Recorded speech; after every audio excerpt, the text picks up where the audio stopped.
What's up, everyone? Welcome to another episode of Sports Card Madness and I'm here with LZ. I'm Nick, and we have got a cool one here. These are our biggest wins in the hobby. So, whether it's financial or just, I don't know, spiritual, the biggest wins that LZ and I have had in the last few years in terms of cards, flipping, etc. So, LZ, you're kicking this one off. Yeah, thanks, Nick. I'm gonna probably lean at least the first story a bit more spiritual or nostalgic, but it ended up being a really great turn of events for me.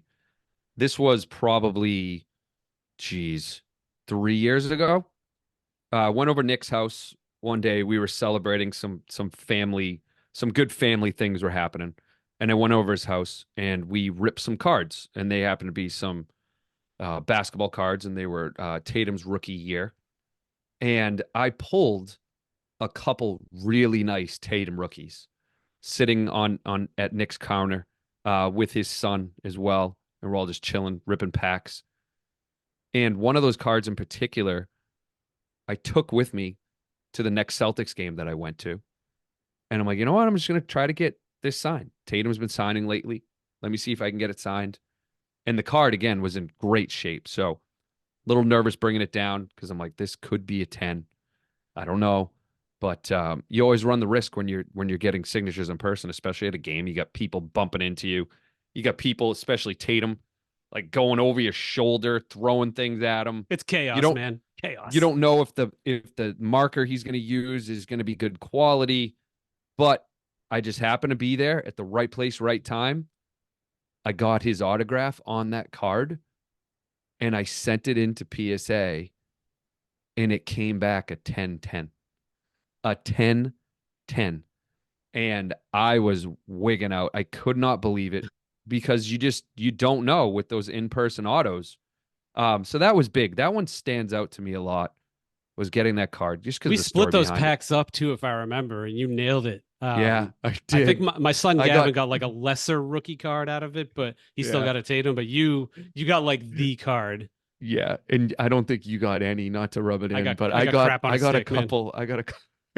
You get to get crap on a I stick. got crap on a stick. I got it. I did get a Tatum card, but it was like the prestige, Yeah, just garbage. I did get it signed yeah. with your son actually, But it's yeah. a little bit to that story.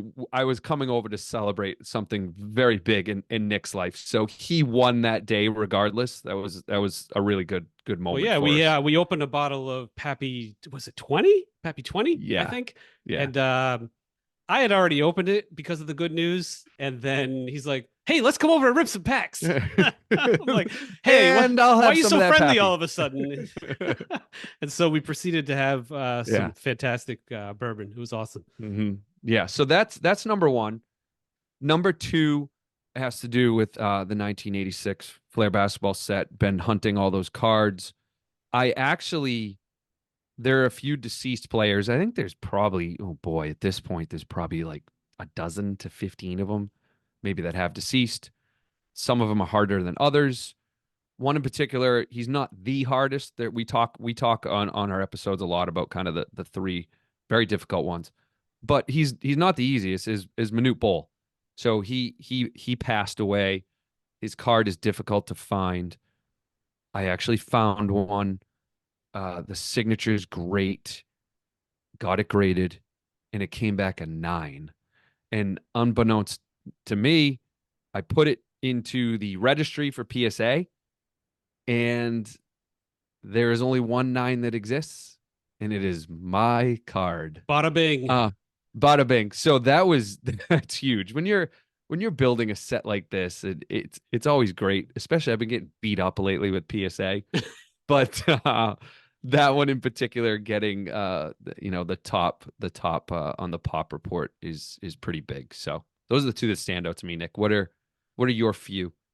Yeah, I got a couple. So the biggest one, the audience might know already. There's a lot follow me on Instagram, but so it's the Michael Jordan rookie card signed. It was a card I needed for my set. I had already purchased one that was in ballpoint, and I really wanted one in Sharpie. This guy had one. He'd got it in the 80s in person in Chicago at the practice facility, like 88, 87, something like that, back when he still signed. And the signature was a little rushed, but it was good. It was blue Sharpie. And I think it was 2 years of talking to this guy. Last Labor Day, he finally reached out. Now I know why. I guess at the time his son was like, "Dad, I'm good. I don't want any of these cards. I don't like basketball cards." Man, I want to thank that son. But basically reached out. He's like, "All right, I'm ready to do a deal," and we settled on an extremely low four-figure price for this card. So Mm, four figures for this wow. card that typically sells for 50, 60 grand. It was amazing. Now, mind you, it was raw, and I had to take a gamble. So I sent it to Beckett doing the 5 day thing, and they love to take 7 days. I was like really watching the clock on Make you that one, sweat. Hmm. and it passed. I think it's 6.59 or 6.58, something like that. I don't even care. It's slabbed and it's a signed Michael Jordan rookie. And that is, I've since sold the other one, and that is the card that's in my set now. So huge win. I mean, I really got it for peanuts. We're Hmm. talking 5, 6, 7x value on this. Now there's a gamble, right? But for me, it was asymmetrical. You could lose four figures, but you could gain, significant five figures. So Sure. for the audience, those are always good gambles to take because the low isn't as bad as the high. Asymmetrical. It's always a good bet.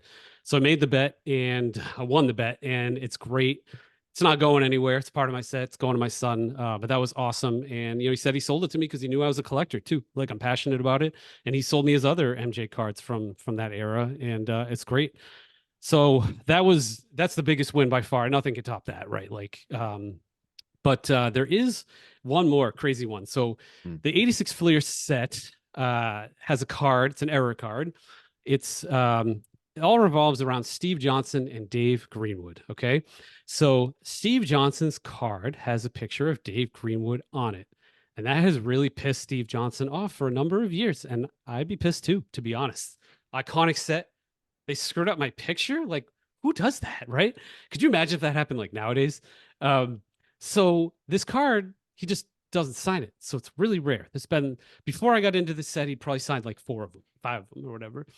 I was so desperate. I was so desperate.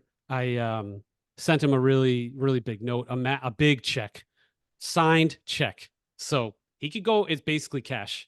A He lot could of go cash trust. that thing or whatever. Hmm. And I emailed him. I finally figured out his email, and I'm like, "Hey, dude, I need this card, man. I'm willing to pay for it, whatever it takes." And the check got cashed. Then he emailed me back. He's like, "I signed your card. I rarely sign this, but we're good." And he sent it to me.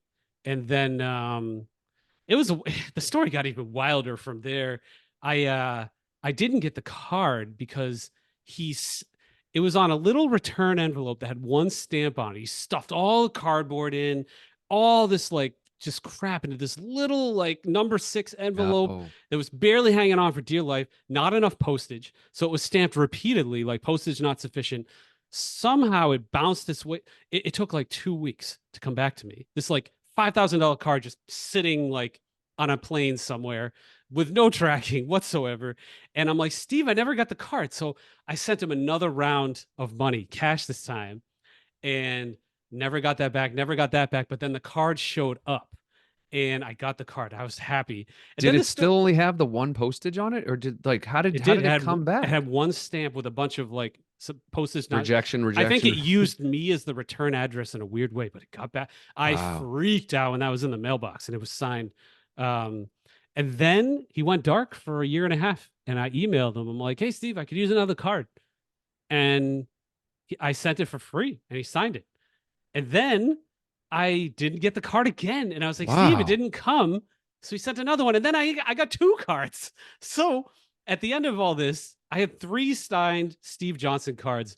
Unfortunately, LZ, who desperately needs a signed Steve Johnson card, wasn't in the game at the time. So I had No, sold I them to people who wasn't. who needed them. And Ugh.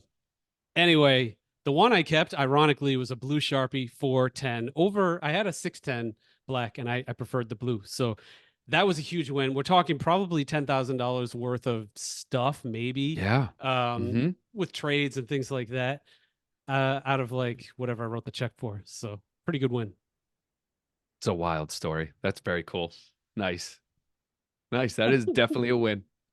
Oh Yeah. man. So hopefully you guys have had some of these in the audience, and if not, weird things happen if you just go out there and try to get autographs, try to do things, try to make deals, network. Strange stuff will fall into your lap like this. You just never know. And you Mm-hmm. won't get it if you're not out there trying. That's right. Cool. Okay. All All right, right. Nick. Those are our wins. Thanks, Bye, everyone. everybody.